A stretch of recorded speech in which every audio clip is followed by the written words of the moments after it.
everybody. The global supply chain is certainly changing, and I'm joined today by Glenn Jones of Bloom Global. Thanks for being with us today, Glenn.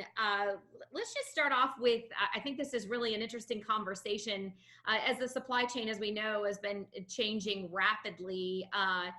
And from your perspective, talk a little bit about the changes that you're seeing, what this means long term, and then we'll get into some of the challenges. Sure. So, of course, we're dealing with COVID-19 and significant changes happening there.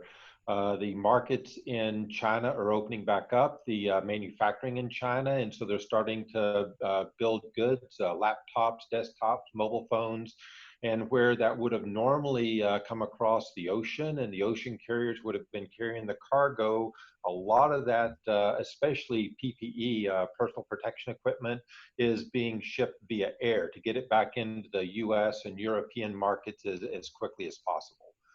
And a lot of that's got to be enabled, and a lot of changes are happening. So the digital world is really helping to enable that change very quickly and enable the air cargo to happen. And I think it's interesting. We were talking just a few minutes ago on here. I think people may be surprised at how heavily paper was involved. So talk a little bit about that, because it's as things are as we're moving more digital. Yes, no, the freight market has always been paper. FedEx is the exception because you can sign on glass, but that entire market operates with a thing called a bill of lading, and those things are signed as a proof of delivery, and a lot of times they're carried back to the office and they're scanned, and then that allows the trucking company or the ocean carrier or air freight forwarder to get invoiced. And so, with everybody working remote now, it's awful hard to go into an office and scan things. And so, the newer technologies enable electronic signatures, enable, taking pictures with OCR to be able to provide that kind of information back so that they can get closure on the shipment and closure on the invoicing.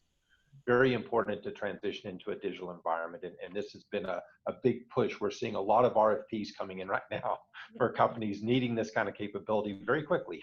I'd say so. Everything's been, having to pivot on a dime, and for companies maybe they were a little bit behind on that, they're having to play catch up pretty quickly. Talk a little bit about, Glenn, the tech behind the tech. And I know you mentioned earlier IoT, and there's sensors are everywhere now, and tracking assets. So talk a little bit about some of the tech involved here. Sure. No, IoT devices and the sensor devices have become very important in the supply chain these days. You can put, so certainly the trucking companies and even the ocean carriers have a way to track digitally through fleet management or other types of IoT devices. But we're starting to see more and more of the companies putting sensors on containers, not just the trucks. So now you can actually track the container or the cargo inside the container, because they'll put IoT sensors on the actual cargo.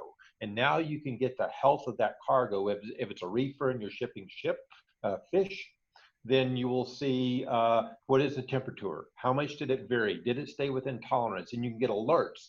And so if, for example, it's going across the ocean and you see that the fish was spoiled, there's nothing you can do about that, but you can put cargo on an aircraft and ship it over that way to try to make up for whatever may have been lost via the ocean. So we're seeing a lot more. 2 years ago, we were seeing a lot of prototypes. So we did a lot of prototyping, but the price point for these sensors were too high at that point. So they weren't able to be mass laid out across all the industry. But now the price point has come down, the sensors are more available, there's different ways to arrange these kind of sensors. So we're seeing a lot of that type of technology being deployed today. And we pull that into our platform and we process it, and we provide different ways to look at that kind of information and make sure that the health of the cargo is good and that the cargo really did make it to its destination. Yeah, and Glenn, we touched on this, of course, that when the pandemic hit, and it's changed so much, and we're going to continue to see the fallout or continue to see how our new normal or what it will look like as a result of this. But e-commerce have been changing the supply chain, no doubt, in rapid fashion. So how much do you see that things have changed because of this pandemic, or have you been surprised by how much things are already changing because of it? Well, we call it the Amazon effect. It was really driving a lot of digitization. And so in the international freight world, it's no longer good to plan 37 days in advance that I need hammers in, Home Depot in Atlanta. And you now have to be much more agile and much more dynamic. And so, the newer technologies enable you to make more decisions on the fly. We say you can make new decisions at every node. For example, I'll continue to use my example of hammers, whenever the hammers land in the port of Los Angeles, you can now make another decision. We had a hurricane maybe in Texas along the coast, Corpus Christi or something, and the hammers were originally destined for Atlanta. We can not only switch and make that destination Corpus Christi, but we can also air freight it if we need to. So, the ability to digitize and the ability to change these kind of transportations on the fly are very important to meeting. And certainly it applies in the COVID-19 and trying to get PPE to the right place in a timely manner. Ventilators, the same thing. Yeah, most definitely. I think it's amazing how much the general public, or we all, didn't understand and the significance of PPE, or even people didn't even understand what a ventilator was. And now we've just been inundated with this information, and we all seem to, it's what we're hearing about all the time. Also, Glenn, when you talk about, you know, we don't know what the future will look like with office settings, and there's so much talk about, maybe a hybrid setup will be what we see more, and some people in the office, but some offices may not go back. Twitter employees will be Absolutely. working from home. So Right.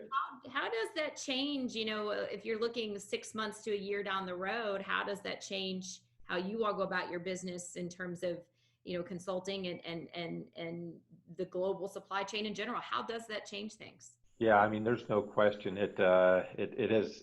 So we were already very much enabled to work remote. Everybody has a laptop. I mean, we're global. I mean, we have development centers in India. We have development centers, and we're kind of spread out. So it wasn't huge for us. We do, still, we've learned how to do whiteboarding and things like that on the board, and that's really important. Is that the communication channels and the tools used for communication, where we would have got on a whiteboard before, we no longer do that. We do that actually online. But I think now that we've done that, we will consider, we're growing fairly quickly, and we're actually considering, okay, let's not really extend our office space and add a whole new floor. Instead, let's have a remote workforce and have areas where we can come into the office and make decisions, but then we can go back to our homes and actually do the work. And so, it changed the lifestyle. And I think a lot of companies are coming to this same conclusion, that they can, now that they've experienced and they've enabled their workforce to work remote, and it'll literally change, the office spaces and how office spaces are used, and where actually people do most of the work. Yeah, it's truly, it's been fascinating and will be fascinating to see, how things are going to change, and how we'll be impacted in the long run from all of this. Wrapping up here, Glenn, with the folks that you guys work with, and obviously such an international presence, what would you say a year from now, 18 months from now, how do you think things will be different than they are right at this moment? Well, there's, That's a at big least for question. our customers' perspective, you know, the transition to digital will be significant. I mean, this has been a huge rallying call to say, and like I said, RFPs are coming out, so the world will be much more digital at that time, the supply chain world. And I don't mean just logistics, but logistics is kind of foundational to a lot of the other supply chain mechanisms, and having that happen, it will, having things digital will make a lot of efficiencies. It will reduce costs. It will allow, other companies to compete against Amazon, for example, in the Amazon effect, because they will be able to make much more dynamic decisions. We say Amazon's vertically integrated. They actually lease their own vessels now. They lease their own airplanes, and so they can do that kind of stuff. But it will help other companies stay on par with Amazon without having to have all of those resources. So I know that there's a lot of investment by the freight forwarders and the ocean carriers and the air cargo carriers to really enable those kind of things to happen. FedExes, the UPSs. Yep. Yeah, I very. think that'll be a big difference, and you'll see same day, next day delivery for a much larger size of the market. Yeah, yeah. Wow. It truly is fascinating. Glenn, I appreciate you being here with us today Sure. to break this all down and give your expert analysis on that. And we hope all of you, of course, will check out ZDNet and Tech Republic, where we have much more information on the global supply chain and how things are changing daily. Glenn, thank you again for being with us, and thank you all for watching.